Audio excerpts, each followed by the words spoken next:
താമരക്കുളം ഗ്രാമപഞ്ചായത്തിന്റെ നേതൃത്വത്തിൽ നടക്കുന്ന കാർഷികോത്സവത്തിന്റെ ഭാഗമായി മെറിറ്റ് അവാർഡ് വിതരണം നടന്നു. അനുമോദനം, ആദരവ് എന്നിവയും ഇതിന്റെ ഭാഗമായി സംഘടിപ്പിച്ചു. താമരക്കുളം ഗ്രാമപഞ്ചായത്തിന്റെ നേതൃത്വത്തിലാണ് നെടിയാണിക്കൽ ദേവീക്ഷേത്ര മൈതാനിയിൽ കാർഷികോത്സവം നടന്നുവരുന്നത്. ഇതിന്റെ ഭാഗമായാണ് മെറിറ്റ് അവാർഡ് വിതരണം സംഘടിപ്പിച്ചത്. ആകാശവാണി മുൻ പ്രോഗ്രാം ഓഫീസർ മുരളീധരൻ തരക്കര വിവിധ മേഖലകളിലെ പ്രതിഭകൾ എന്നിവരെ പരിപാടിയിൽ ആദരിച്ചു. ഉന്നത വിജയം നേടിയ വിദ്യാർത്ഥികൾക്ക് അനുമോദനവും നൽകി. PN Pramod Narayan MLA award വിതരണം ഉദ്ഘാടനം ചെയ്തു.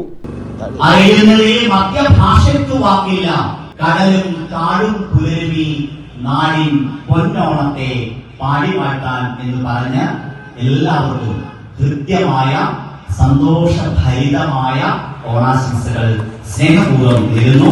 ഈ ചടങ്ങ് ഔപചാരികമായി ഉദ്ഘാടനം ചെയ്യും. ഇതൊരു ആനന്ദമാണ്.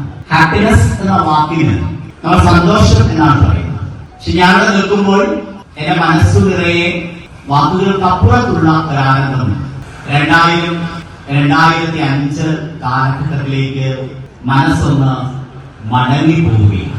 അത് വളരെ നിർമ്മലമായ ഒരു പ്രക്രിയയാണ്. നിങ്ങൾ കുട്ടികൾ കുറെ കാലം കഴിയുമ്പോൾ ഒന്ന് തിരിഞ്ഞു നടക്കും.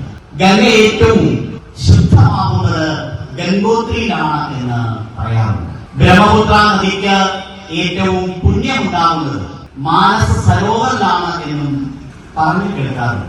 നൈൽ നദി ഏറ്റവും തീർത്ഥസമാനമാകുന്നത് ടാങ്കേരിക്ക തടാകത്തിലെ നിർച്ചാലുകളിലാണ് എന്നും വായിച്ചിട്ടുണ്ട്.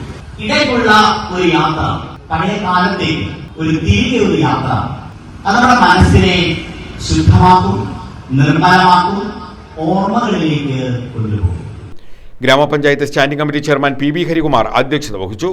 ഗ്രാമപഞ്ചായത്ത് president G Venu, vice president Shaija Ashokan, standing committee chairperson R Deepa, T Manmadhan, V Prakash, Rahmath Rasheeda, S Sreeja, Shobha Saji, Suresh Kottavila, Thanseer Kannanakuzhi, G Madhu എന്നിവർ പങ്കെടുത്തു.